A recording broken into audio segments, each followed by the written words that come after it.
Hi, everyone. In the interest of time, we want to make sure that we get started promptly. I want to thank you for attending the City of Bellevue's listening session here. My name is Kevin Henry, and it's important to remember that we hear from the many voices that make up our community, especially regarding the Bellevue Police Department's use of force policy.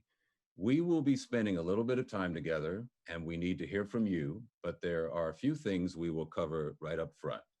I would like to first, before we get started, introduce Mayor Lynn Robinson. Hi. Hey, Kevin. It's great to see you here. I don't know if you all recognize Kevin Henry, but he pioneered a lot of the diversity work that we've been doing at the City of Bellevue. And he went to Hawaii and he's back, and it's great to have him back. And he and I are actually co-chairing a Washington League of Minority Voters program, trying to get the people to vote. So we couldn't have a better person here working with us. And I just want to thank everybody for being here tonight. You know, this is a safe space for you to be. I know there's going to be a lot of different opinions, a lot of different experiences, and a lot of different recommendations, and that's okay. And it's really important that we all feel comfortable communicating and expressing our opinions on things so that we can have the best outcome possible.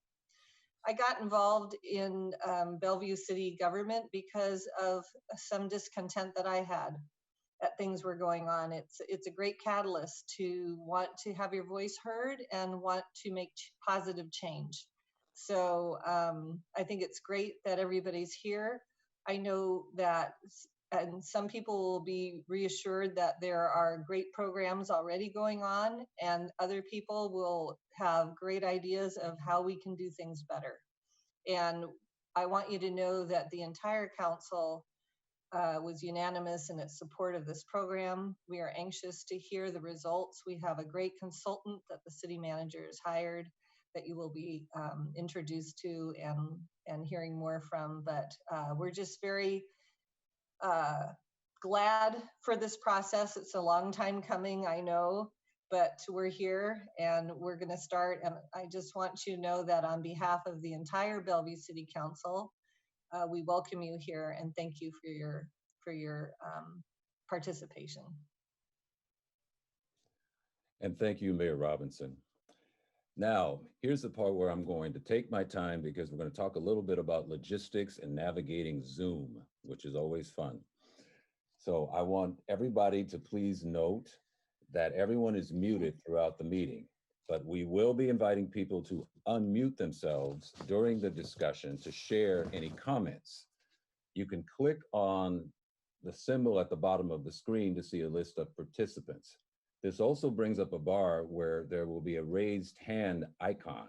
Please click the icon to let us know you wish to comment. For those of you that have joined us by phone, press *9 to raise your hand. We will also have the chat window available so people can chat in a comment. Please note the chat window may open up floating over the presentation. You can move it to where it's most comfortable for you. We have a few slides to share. You can move this slider to make sure that the window becomes larger or smaller. You can also choose to highlight whoever is speaking in the speaker view or see everyone by choosing gallery view. Almost done. Finally, for those joining us on Zoom, we are providing closed captioning via otter.ai, and that's in your, I think up to your left, up top in the frame. Now, if you're using Internet Explorer, you will need to choose copy link and then paste it in a separate window. If you want to see the closed captions, click on the little triangle and then choose view live notes. So make sure you're clicking on the right one. Just wanted to remind you that YouTube might be experiencing some live stream issues. If you're having issues, best thing to do is keep hitting refresh with determination. A couple of more things I wanted to just mention. Please note that these sessions are being live streamed on BTV and will be recorded for future viewing. BTV and the Zoom chat feature are a public record. Use of video or photos is encouraged to facilitate a town hall meeting, but is not required for you to participate. We will try to get to everyone who wishes to speak, but there may not be time. If you have something to share but choose not to be recognized, you can use the chat function, or you can provide comments at Engaging Bellevue or via email. We will show the links for those in the chat. We will also be using a few polls in the beginning of this session, so let's test out our first one. The way this will work is that we will share a link in the chat window. When you click on that link, it will open another window that will ask you a question. You answer the question and then close the question window and return to this Zoom meeting. Remember to just close the window with the polling question. The results will display real time in this Zoom meeting. And now we have our first Menti poll.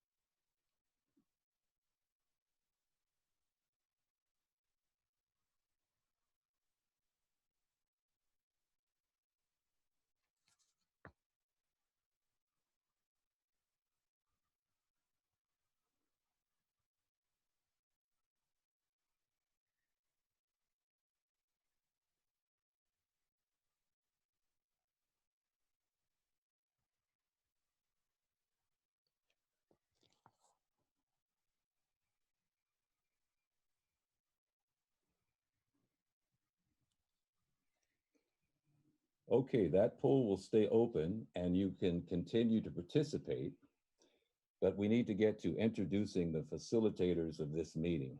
The City of Bellevue has hired an outside review firm, the Office of Independent Review, OIR Group, to lead the policy analysis and these listening forms. This is the first form, as well as provide their recommendations to City Council. They will take a few minutes to introduce themselves and their background.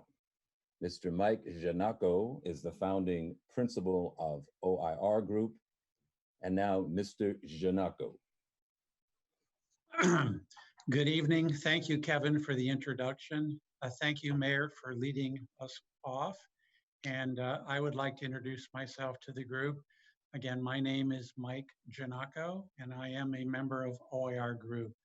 You might ask who OIR Group is. OIR Group is a group of police reform experts that have been working on police reform issues for close to 20 years now. We come at this from a civil rights perspective and background, and I have colleagues with me on the call as well that I would like to introduce to you as part of this. But before I do that, I just want you to know that one of our responsibilities is to take a look at Bellevue Police Department's use of force policies. And we are doing that and will do that. But we felt, and the city felt, that it was important as part of that process to be informed by the discussions and participation involvement from members of the Bellevue community. We don't live in Bellevue, but most of you have a connection to Bellevue. So it's that synthesis, that symbiosis that we think will help inform us based on your perspective. So we look forward to hearing from you all. We look forward to being able to consider your perspectives, your insight, and your experiences. And we will then be more educated as we go through the policy review that we have been asked to do. With me this evening are two of my colleagues. One is Julie Rulin, who you'll hear from in a minute. But Julie has been involved in police oversight and police reform and review of things like use of force policies for, again, close to 20 years. I will be turning it over to Julie, but before I do that, I also wanted to introduce you to Perry Tarrant. Perry Tarrant, say hello, raise your hand, Perry. Perry is also an individual who's been involved in police reform. He comes at this from being a former retired officer and police executive. He was at one point the president of NOBLE, which is the National Association of Black Law Enforcement Executives. He also is an expert in the field of police reform and actually has led engagement following, for example, the concerns raised as a result of the officer-involved shooting and other insight raised by the DOJ investigation in Ferguson, Missouri. So Perry has a lot of experience there and will be facilitating the bulk of the discussion. But before we turn it over to Perry, I think I'm going to be turning it over to Julie at this point to get some better understanding of some of the additional guidelines for this evening's discussion. Julie? Yes, good evening, everyone, and thank you for joining us. I am hopeful that you are all eager to raise your blue hands and start participating in the discussion. And so we'll try to move through this last bit of business sort of quickly. We certainly understand and respect, Brooke, if you could go to the next slide, that'd be great. We understand the passions of the community on these issues. And so we want to set out some ground rules for our engagement just to keep the discourse productive and respectful. And so there are a set of meeting agreements that we ask everyone to acknowledge and respect. I will share this time with other community members. I will allow others to speak their truth. I will listen to understand. I will listen respectfully. I may choose not to speak at all. I will be mindful of how long I take up the airspace. I will speak from my own experience. I will not assume for others. I will respectfully disagree if necessary and will say why. We're asking all of you to be respectful of the lived experiences and opinions of others. Your experience and opinions are important to us, so all attendees are strongly encouraged to aid in maintaining the decorum and orderly progression of this listening session. Shouting over a speaker, using profanity or slurs against others, disruptive noises, off-topic comments not related to the discussion questions, or behavior that intentionally disrupts, disturbs, or otherwise impedes attendance or participation detracts from the host's ability to conduct a productive session. Where such conduct substantially disrupts, interrupts, delays, or disturbs the peace and good order of this session, the host may issue a warning and the individual may be removed from this virtual meeting. So thank you for all abiding by those agreements, and we appreciate you keeping those in mind as we move forward through the discussion. We have another poll question now to help us understand what is motivating you to join us today. It's just an open-ended question. You can give us as much detail or as little as you'd like. And it's simply, why did you join us today?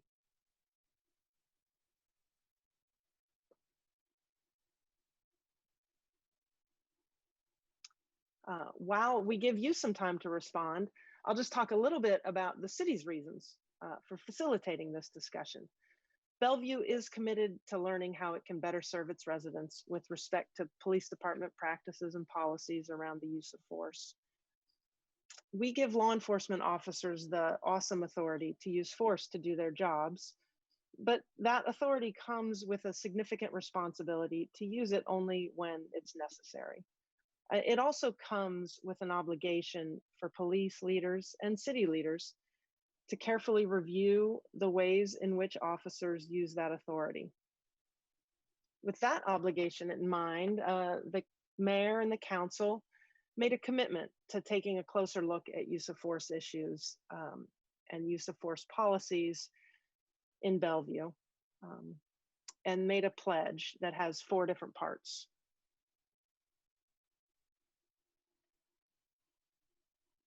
The 4 parts of the council's pledge are to review police use of force policies, to engage the community by including a diverse range of input, experiences, and stories in the review, to report the findings of that review back to the community and to seek the community's feedback, and to reform police use of force policies. If you could go ahead and put up that slide that's got the council's pledge. And I thank you all for responding to that last poll. That poll will stay open. These are the 4 parts of the pledge that I just mentioned. And this forum is one step in that commitment, that pledge to engage the community. So we've got one more poll question. We want to get some more specific feedback from you. This one's an easy one, quick one. We'd like to know what your familiarity with Bellevue's use of force policies are and how familiar you are.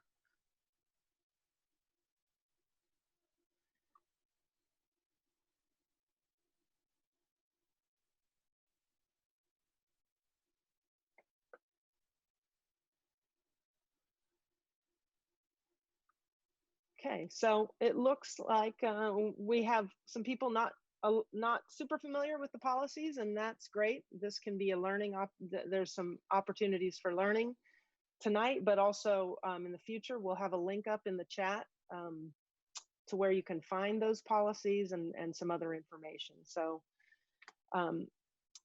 with that, I'd like to kick this over to Perry and start to hear from those of you who have given us your time tonight and see what you all have to say on these subjects. Perry? Thank you, Julie. And again, the polls will be open for a little while longer. But that ends the polling questions for this evening, and we want to hear from you. The national narrative around the use of force focuses on key concerns of the community. The city has committed to focus their discussion on the use of force, policies. We'd like to hear from the community on what their experience and concerns are regarding the City of Bellevue's Police Department's use of force. And we'll open it up and we'll look for the first comment.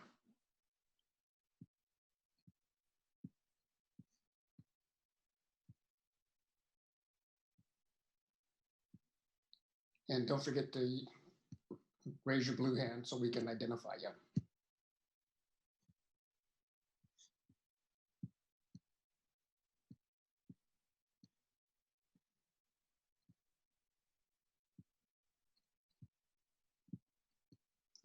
So the use of force conversation is, we're looking for your experience as it relates to whether you've read something, heard something, or have an understanding or had personal experience with the Bellevue Police Department and use of force. Use of force ranges from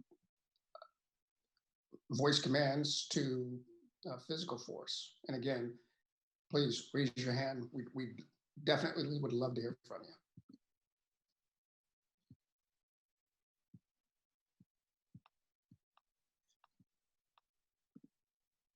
This is Brooke, and just a quick reminder, if you're on the phone, you can raise your hand by pressing *9, and you can raise your hand if you go open your participant window and look at the 3 dots. There may be a raise hand there, or check by your name in the participant list to also raise your hand.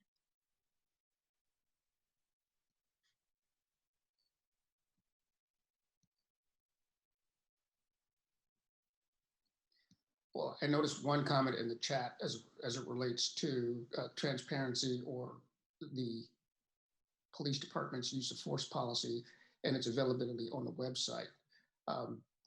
It certainly is there if you go to the police department's page, beyond the city's page, and take a look at that. But if you can expound on your remark in the chat and give me some comment or some information, we can have that conversation around what your experience is as it relates to use of force in the city of Bellevue.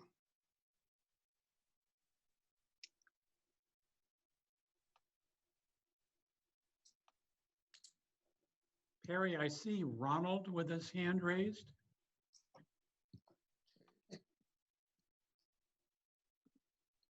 And I'm looking for Ronald here. If somebody can unmute Ronald for me.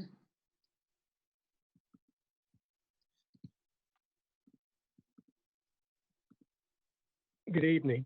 Can you hear me? Yes, I can. Go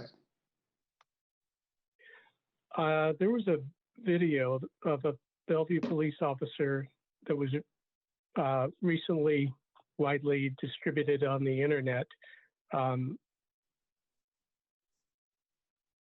putting a African American female in a chokehold, and the result of that was that I guess the officer did not violate any policy, and but yet I was wondering how it was that they came to the conclusion that there was no violation of policy when an unarmed female could be placed into a chokehold for, I wouldn't say doing anything physically to resist. I don't know if anyone is familiar with that situation, but it would be nice to know how the Bellevue Police Department came to that conclusion. So I'm going to paraphrase or give your question back to you and tell me if I've got it correctly. So you're looking for information specifically about that incident and the justification of what the video showed of a chokehold. Is that correct? Yes. Okay. And let me just kind of follow that up and ask you a follow-up question, and that is, in your opinion and your observation, particularly about the restraint that you saw, do you feel that that was an appropriate use of force by Bellevue Police Department? No, I didn't. Simply because the citizen was not presenting any type of a threat to the officer at all, from what I could see. And the entire incident, well, was caught on camera. And so in the Bellevue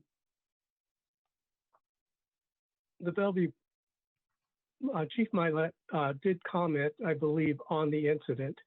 And the only comment was that the officer did not violate any policy. I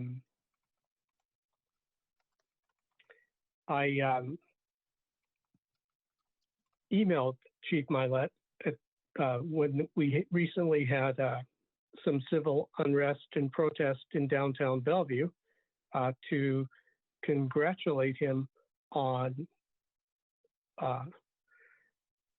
his handling of the situation. And I've always felt, I've lived in Bellevue for 20 years, I'm an African-American man, and I've always felt that the Bellevue Police Department is an excellent police department. I just was surprised to see a young African-American female being put into a chokehold when she presented zero resistance.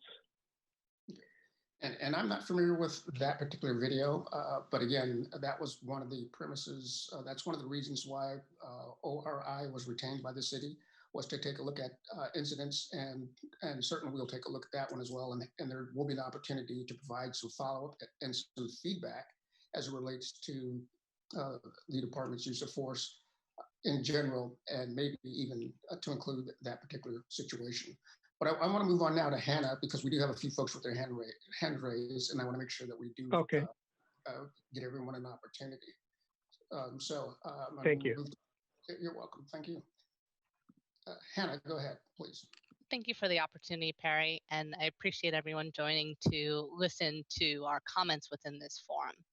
So along the same lines of Ronald, I'm specifically calling in to comment on that incident that took place in December of 2018. And I'm calling to comment because I was there. I was in that Target parking lot at Toquilla and I watched it happen. And the thing that, it was one of those things I was just like, oh, shocking. Like, gosh, I don't want to be involved in this. I had no idea what she had done, but based on the officer's reaction, thought it was something massive and significant. And then to find out later that it was because of a title transfer, it was quite shocking. And the thing that's really bothered me since is, I just kind of put out my memory, moved on with life, and then when I saw that video resurface, I saw there are two people filming it. I saw both of them. There are many people there watching.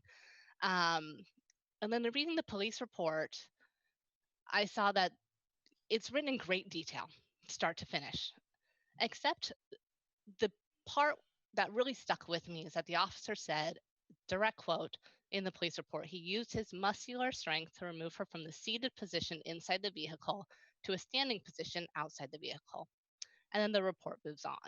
But the thing that really stuck with me in that incident isn't that how she was taken to the ground, how he was, put his weight on top of her. It was that she was yanked, jerked, and dragged out of that vehicle.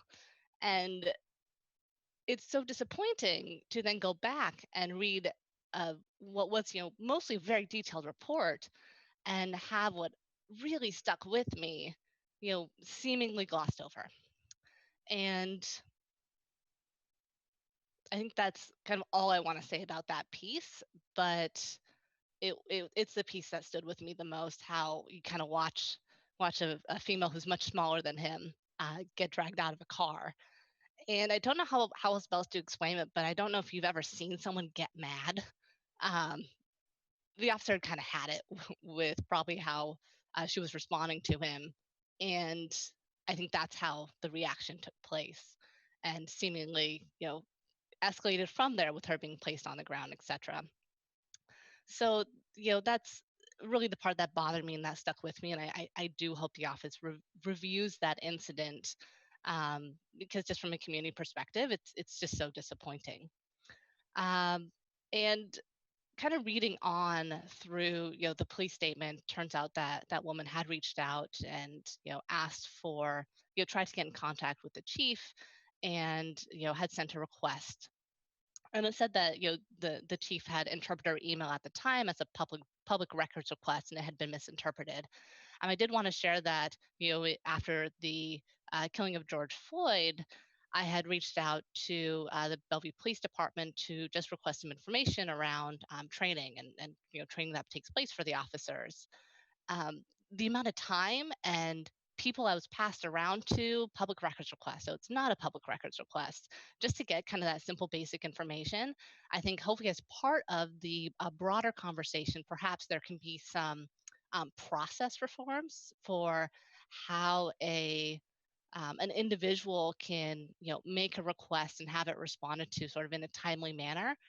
Because eventually got the information I was looking for, and it was forwarded to me because I had to follow up many times, so I could see the email chain of how many departments it got passed around to, how many people it went through before it got to me. So I do think that there's some efficiencies that can be looked at as well. I'm a lifelong resident of Bellevue, never had any issues with the police. I feel like, generally a fantastic job is done. But of course, there's always room to do better.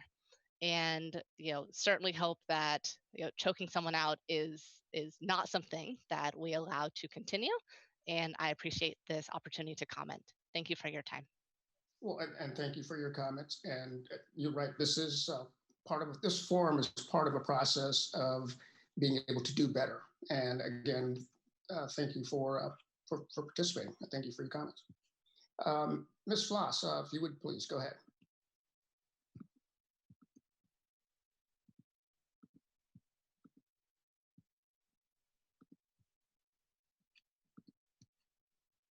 Okay, I think you're unmuted now.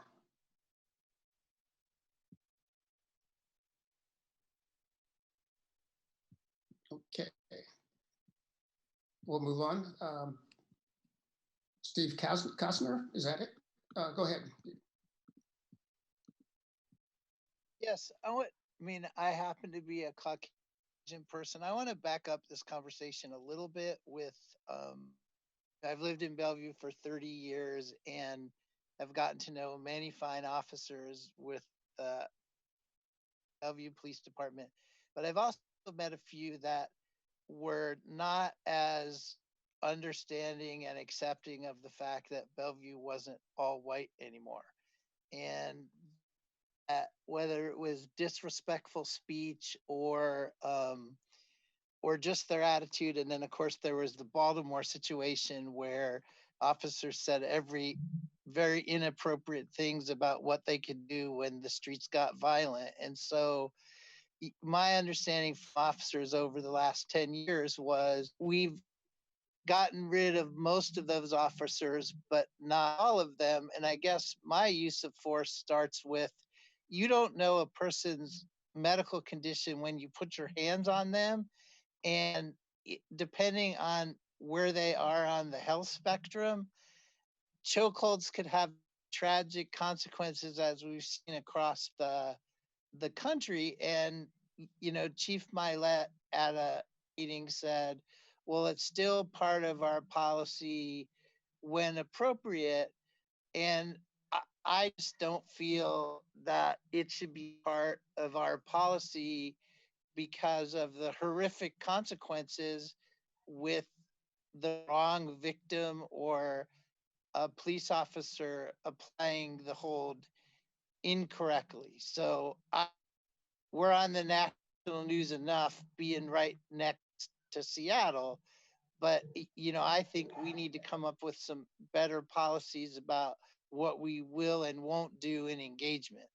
So I hope that's kind of the floor of our conversation.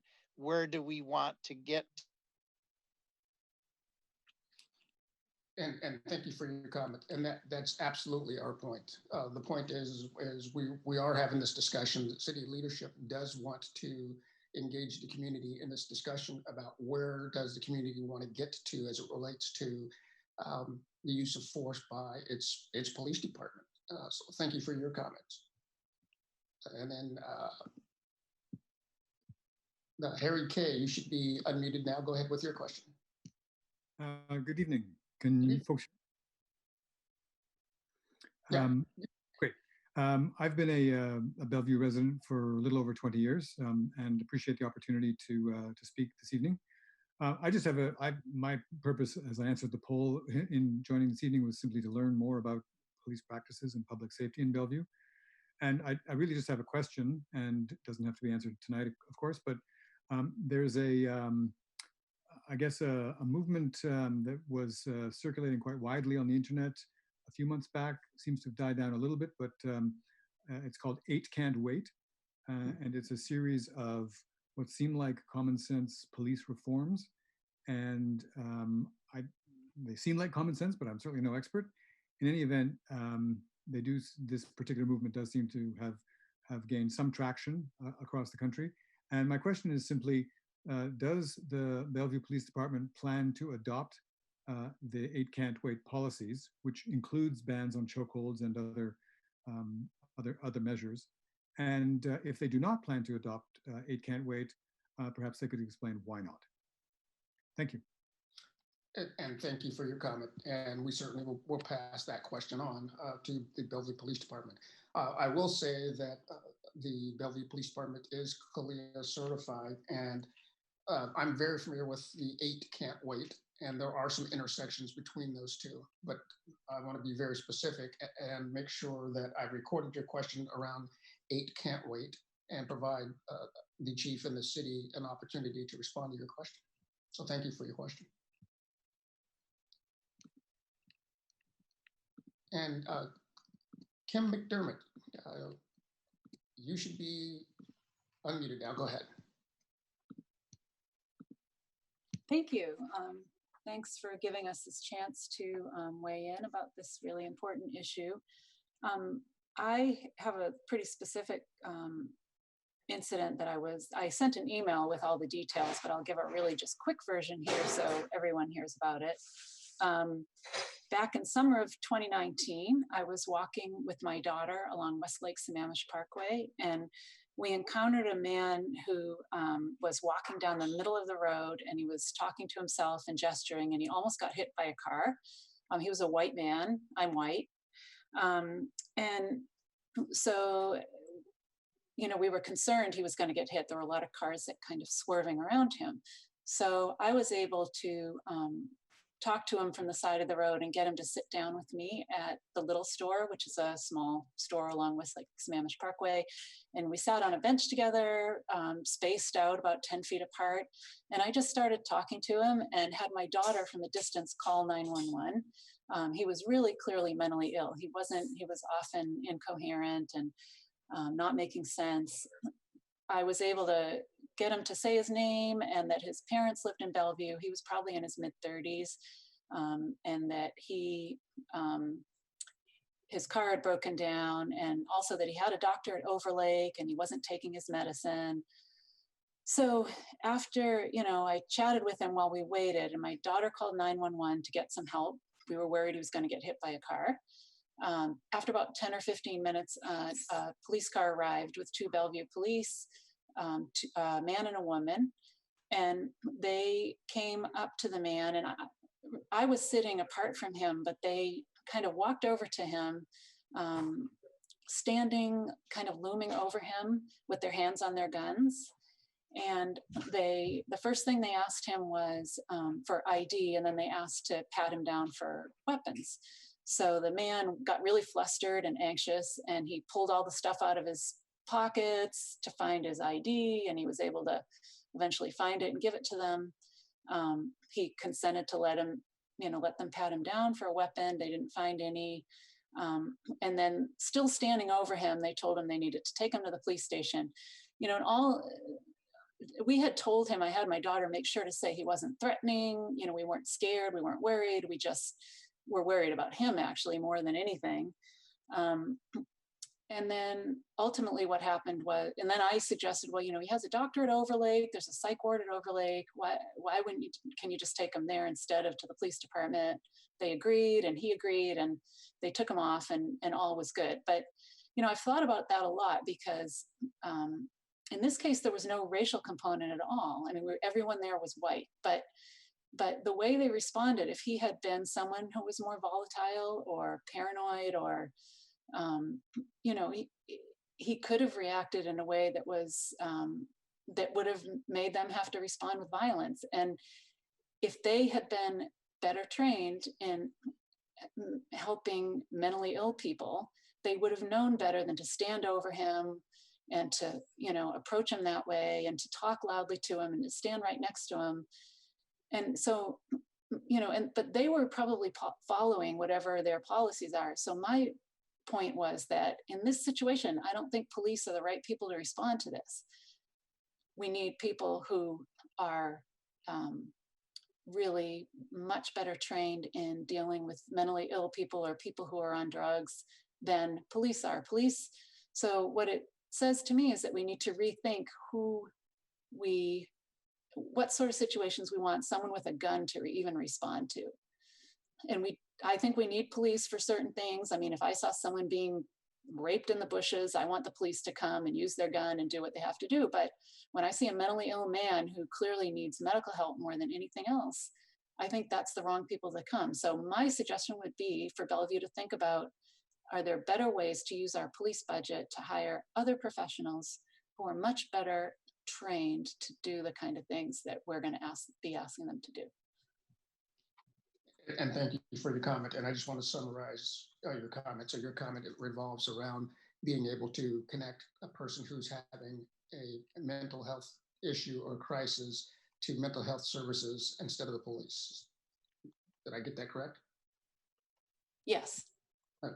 And if what I thought about is, if that had happened, if you think about so many of the incidents in our country that are just so horrifying, and if the person that arrived, I mean, I think of that guy that was asleep in his car in the drive-through, or, you know, if someone who had arrived was trained in helping mentally ill people, those tragic outcomes could have been avoided. So I want Bellevue to be one of the leaders on this.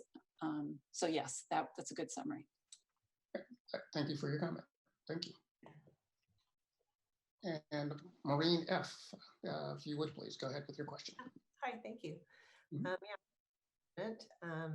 My question is regard to data collection.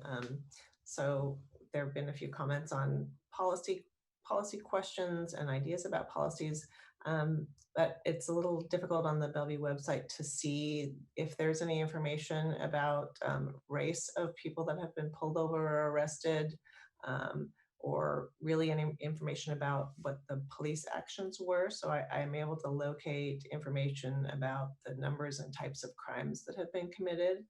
But it's perhaps the information is out there, but it's not very easy to see. And so I'm just wondering what data will the people that are in position to make decisions be using, and is that information going to be made available to everybody?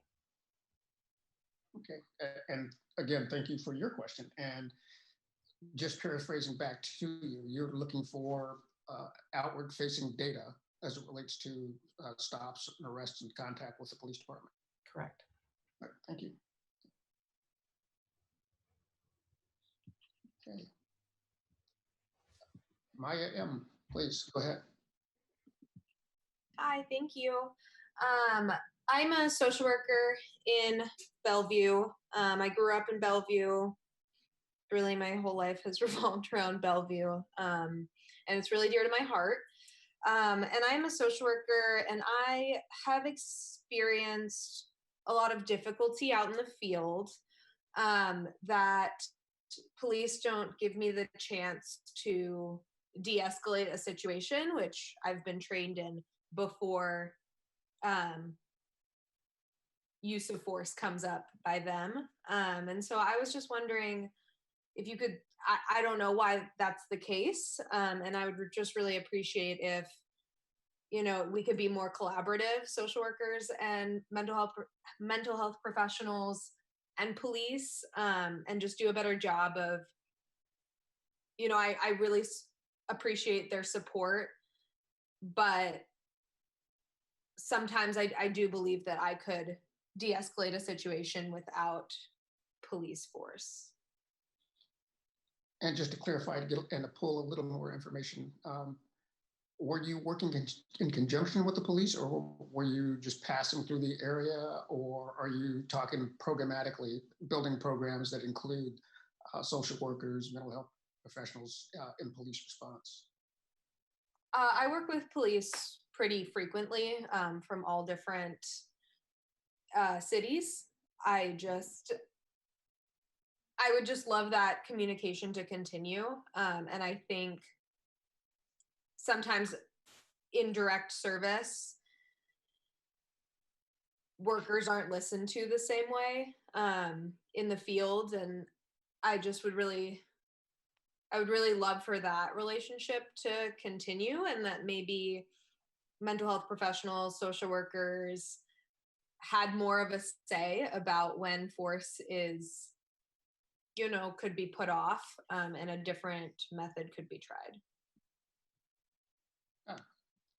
Okay, thank you for your comment. And what I'm hearing from you is you're looking for an opportunity to do some additional collaboration with Bellevue Police Department specifically, since we're having that conversation about Bellevue and how to build from there.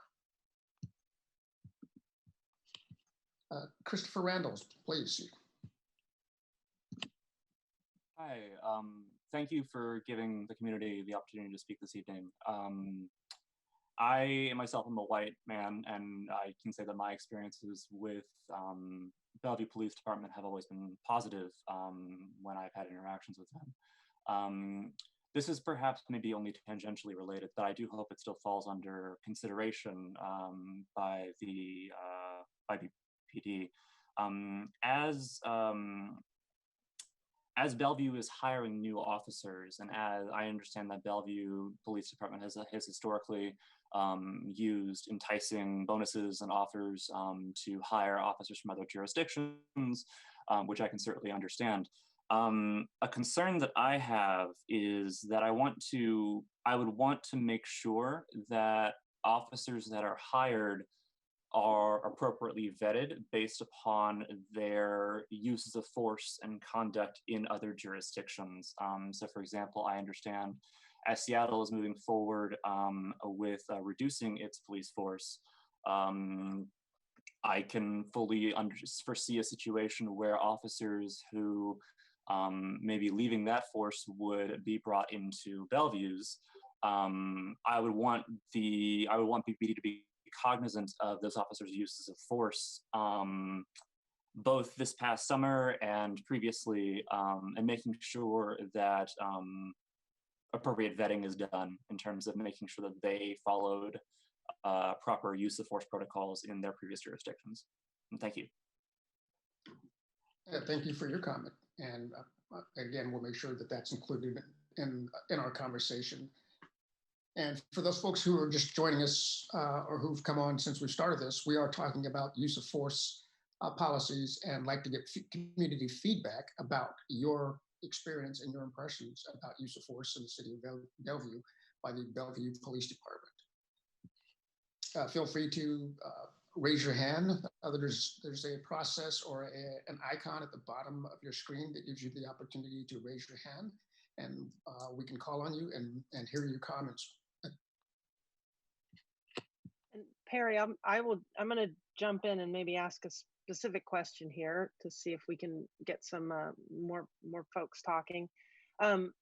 What I'm seeing a lot of in the chat is a question about, how can people learn more about what is happening with respect to the data? We've heard some people wanting to hear more about specific incidents that they maybe have seen a video of or even witnessed themselves from the one comment we got. And so there's a sense of people maybe wanting to know more about the police department and to engage more.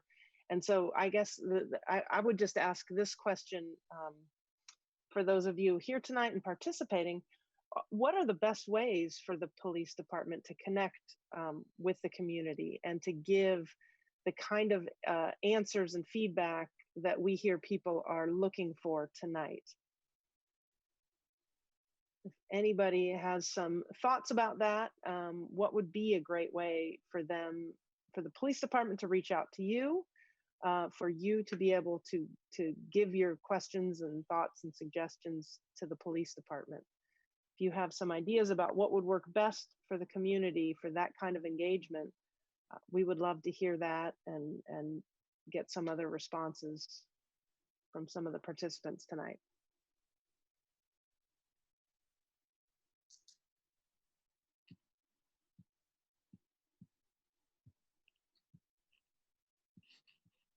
Ronald's ready to go again. So go ahead and unmute yourself, and happy to hear your comments. Thanks, Ronald. Sure. I just wanted to say that I frequently, or I shouldn't say frequently, but I do log on to some of the city council meetings to listen in to find out what's going on in the community. And, I feel that if I was aware that Chief Mylett would be chiming in on some of the changes that are going on with the Bellevue Police Department, I would definitely participate in, and I think that would be a great way to hear from at least, the Bellevue Police Department. That's one way. And then, of course, naturally, I told Chief Mylett, as a matter of fact, that I would, I've started trying to engage Bellevue police officers. Being an African-American male here in Bellevue, I want to let them know that they're appreciated. And so I've started, whenever I have an opportunity, to personally just thank them for their service. But That's all I really wanted to say. Great. Thank you for that comment. So yeah, certainly when the chief is at a city council meeting, that is a great way to reach him. Hank Wang, go ahead and if you want to give us your comments. Yeah, can you hear me? Yes, we can. Okay, great. Yeah, I thought this is a very good discussion. And I believe that, you know, a lot of good suggestions are been made. One thing I would like to follow up with, you know, maya.m. Maybe we should have some kind of an advisory committee. We could, for the engagement of a whole variety of professionals, residents. You know, we got to have some diversity for them to participate in decision making and also in follow up in some kind of a crisis, you know, management, that kind of thing. So that's my 1 cent, you know, suggestion. That's it. I think that's more than 1 cent, Mr. Wang, and I think there are a lot of cities that have chiefs advisory boards, different sorts of. There are many different forms of oversight and different kinds of ways for community members to get involved in sort of oversight panels, advisory panels. There are lots of different models, and that's certainly something that if Bellevue is interested in and wants to push for, that would be one way to engage with the police department for sure.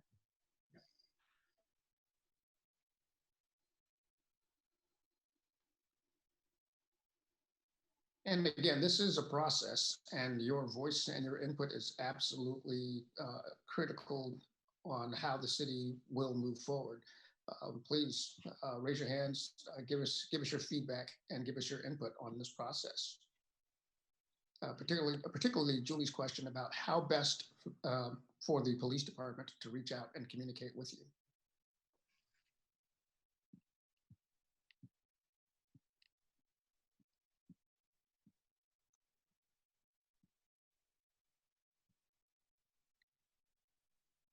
I've seen some comments in the chat about school resource officers and interactions at the school that maybe did not go as people might have expected or most wanted them to go. So if people have comments about the role of police officers in the schools in Bellevue,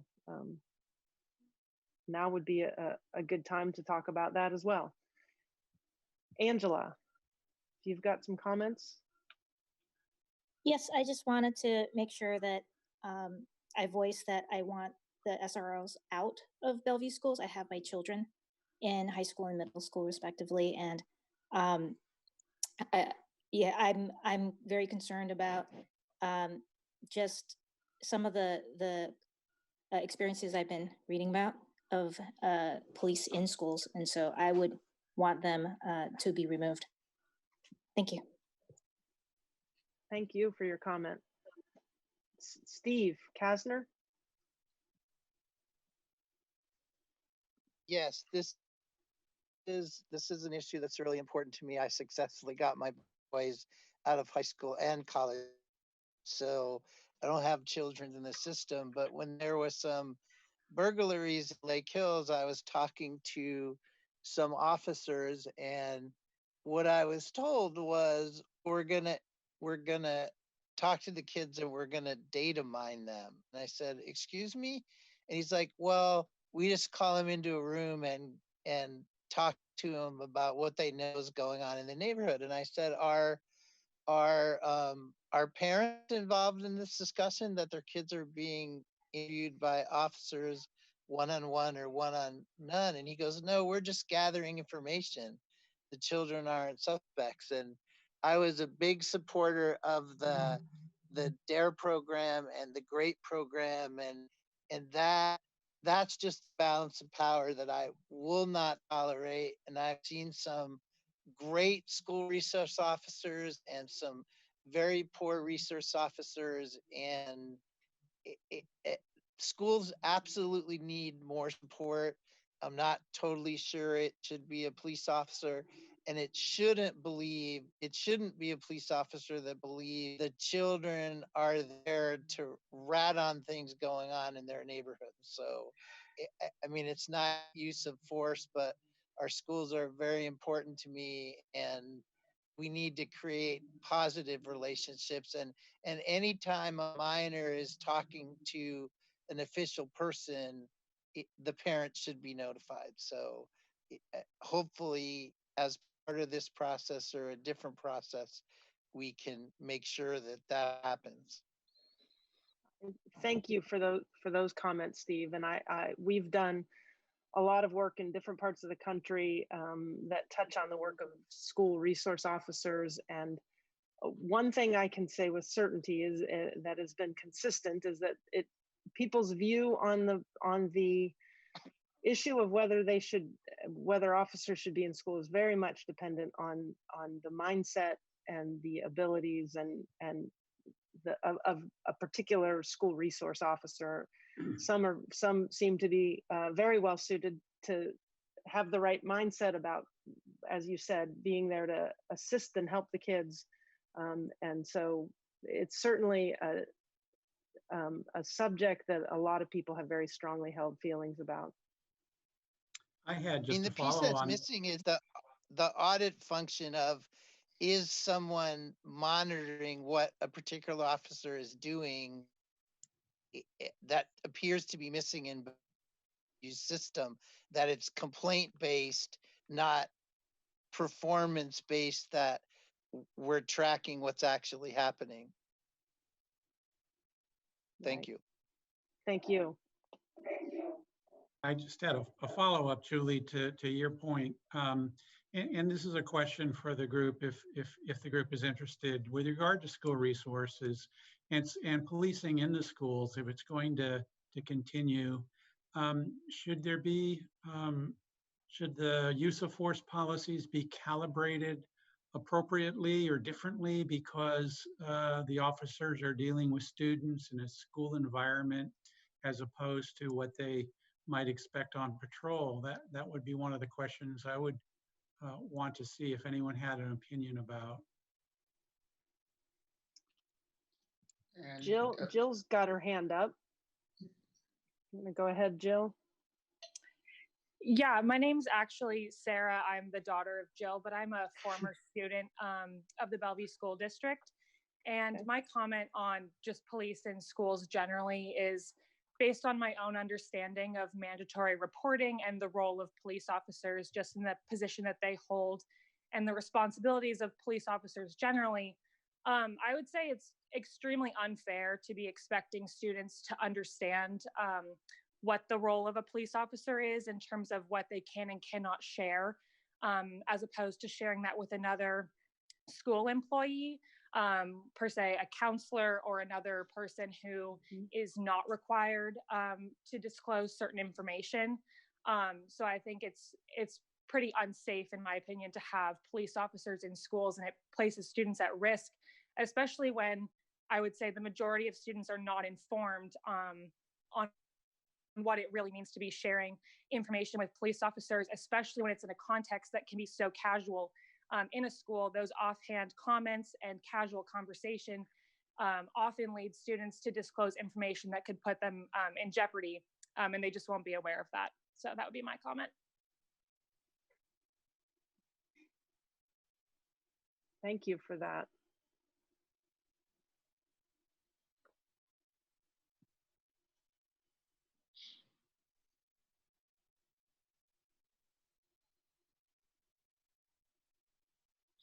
we still have a little time left, and we certainly would like to hear from as many people as possible. We're talking about Bellevue use of force. Harry, I think I see Brenda Jean with her hand up. Go ahead, Brenda Jean. Hi, Brenda's fine. Well, I grew up in Bellevue. I'm now in Redmond, and I actually have been really trying to research a little bit on the use of body cams and dash cams among police departments. And was very interested to see that we don't have them in Redmond, and I don't believe you guys have them in Bellevue. And I know that there's a lot of conflicting research on their effectiveness. And there's also a lot of different opinions on the benefits of them, like benefits for police officers, as well as benefits for citizens. And I just wondered, when you ask how people can be involved or how people can, know what's going on, it would probably help if there was real transparency about where these discussions are taking place, who's involved. Is there a group of citizens involved in presenting their perspectives on this, and then really just have it right up front on the website. I mean, even to the point of having a town hall on it. I know town halls could be like the Wild West sometimes, and there's not always, time for everybody to speak. But at the same time, I feel as though just having those portals into input, I've found have been really effective. And so just some suggestions about that. I am interested, though, back to the main subject of what Bellevue's opinion is, Bellevue PD and City of Bellevue, on the use of body cams and dash cams. And in the era of tight budgets and in the era of protecting privacy, which I know are two main issues, how important do they see these tools as factors in the proper and reduced use of force, and also the safety of officers and clarification of often complicated encounters? Well, I'd like to kind of reflect this question right back to you and ask you your opinion about body cameras and their use, and whether or not they should or shouldn't be deployed in Bellevue. Well, without having done very much research, I am a big fan of them for several reasons I mentioned. I feel as though they not only protect people, but they protect officers, and officers need to be protected as well. What I feel the weaknesses are is people saying, well, they could just turn them off. So there's a lot of operational training requirements and procedures and policies that need to kind of be forethought of. And some of this, is very technical. Some of it is more like, well, what does the community think about it? As far as I'm concerned, transparency is great. If you have a camera on your shoulder and what's happening in an encounter is being filmed, and nothing evolves out of that encounter, or is wrong in that situation in terms of citations or anything, and that film is then deleted, so that because it's not of value anymore. I mean, I can see where privacy and stuff can be mitigated by procedures. So my view is that with a lot of the violence that's gone on, especially against people of color, I feel as though we need the guarantee of actual witness to what's happening in the form of a camera or a film. Civilians film for that very reason. And so, I feel as though there really shouldn't be any reason why an officer or department wouldn't want to have that safeguard. And thank you. And again, as advertised, this is an opportunity for the community to provide its questions and or its opinions about use of force within the city of Bellevue. And so I do thank you, Brenda, for your comments around body-worn cameras, as well as how they fold into the use of force policy. Thank you. Michelle D., go ahead, please. Thank you.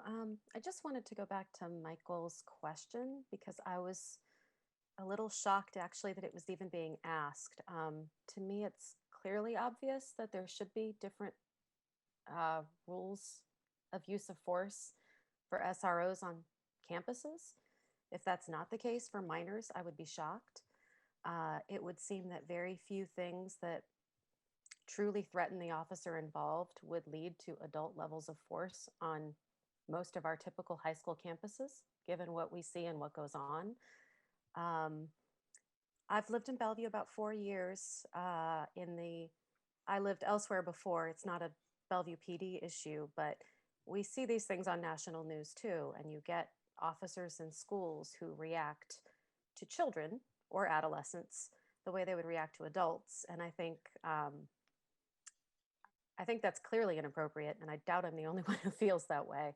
I also think really that they should be out of schools entirely, but even barring that, to me, we cannot have any level of law enforcement treating children the same as adults when there are so many very clear differences between the two groups. Yeah, I think that's about all I want to add. There's enough other people who want to speak, but. And again, your comment is important, so I appreciate you speaking up. And we're certainly recording your feedback, and that will fold into the conversation with the city and the PD. So thank you. Yeah. Maureen, go ahead, please.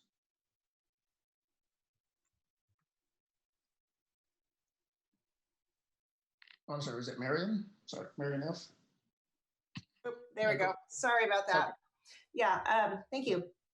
So my question again, I guess, is related to information that I don't feel is generally available, even though embodying transparency is a stated goal. That is with regard to the budget. So it seems that our budget the police budget is around $100 million a year for the city of Bellevue. And I wonder where or how details of that budget can be found. And I also would, with regards to force in particular, I'd like to know if our police receives any materials or equipment from the Department of Defense. I know that's sort of tangentially related, but I think it would be an important piece of information to have. Thank you. Thank you.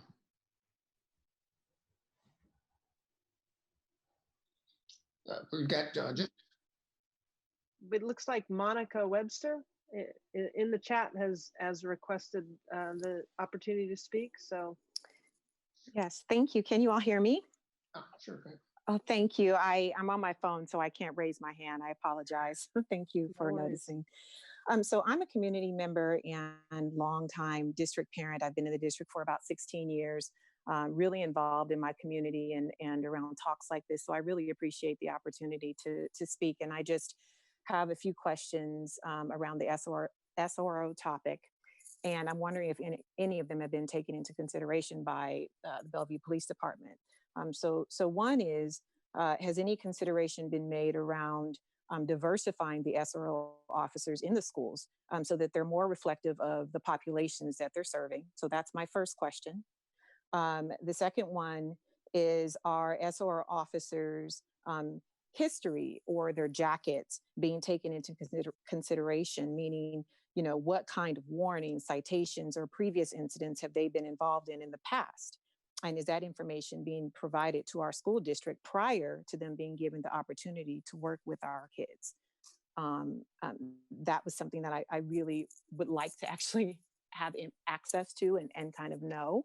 And my last question is, do the officers have any official training in working with youth and adolescents? Because I think that's a very unique population and not all people can work with kids. My job at the Seattle Indian Health Board is around youth prevention. And so I manage a program and it's not for all adults. And so I'm just curious as to the level of training that the officers are provided in working with adolescents. Thank you. Thank you. Thank you for your comments. And again, with respect to your question, that your comments and your questions are being incorporated into this discussion, and ultimately this discussion will in fact fold into a conversation around Bellevue's use of force policies.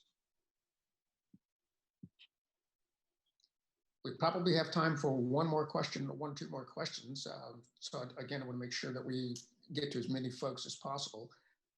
Go ahead and shoot your hand up, or if you're on the phone, flag us so we know you're there, and so we can get your comments.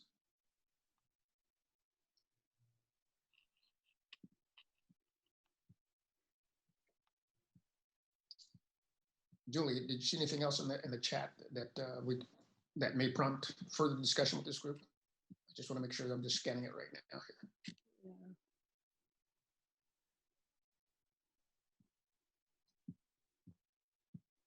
I think there's a sense in the chat to sort of summarize some of these comments about a desire to know more. And I think some people came to this session hoping to get some specific information about incidents and data and all of that. And that's important feedback. The purpose of this session was explicitly to be a listening session for us and for city leaders to hear from people about their experiences with Bellevue police and the use of force. And then for us to take that and look at how those experiences can translate into reform of specific policies. And so I want to say that the sense, I think there's a little bit of frustration that maybe we didn't come here to answer questions, and we came here to listen to your concerns. But certainly this concern about maybe wanting to know more and wanting to learn more is something that is good feedback for us just from the get-go. And I'm sorry if there's some frustration about that, but it is helpful for us to know that there's a desire in the community to learn more about these events. And so we appreciate that. Julie, I know you're about to ready to go to next steps, which I think is now being asked in the chat. But I think the other piece that I was gaining from reviewing the chat was this concept or concern that the use of force as applied in Bellevue, and maybe not unique to Bellevue, was impacting persons differently depending on whether they were people of color versus people who are Caucasian. So I just wanted to reflect that we're seeing that in the chat, and that is something that we'll be obviously incorporating as part of our review.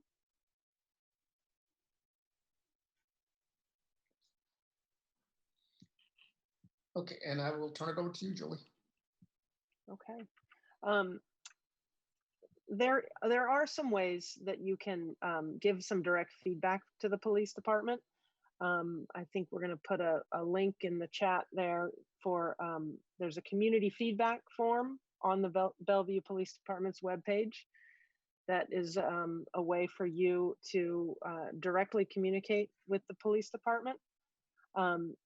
And I know that we are going to be preparing a report based on our review of use of force policies within the police department, and certainly taking all of the feedback that we've gotten tonight and using that and relaying that back to the city and tying these comments into that review.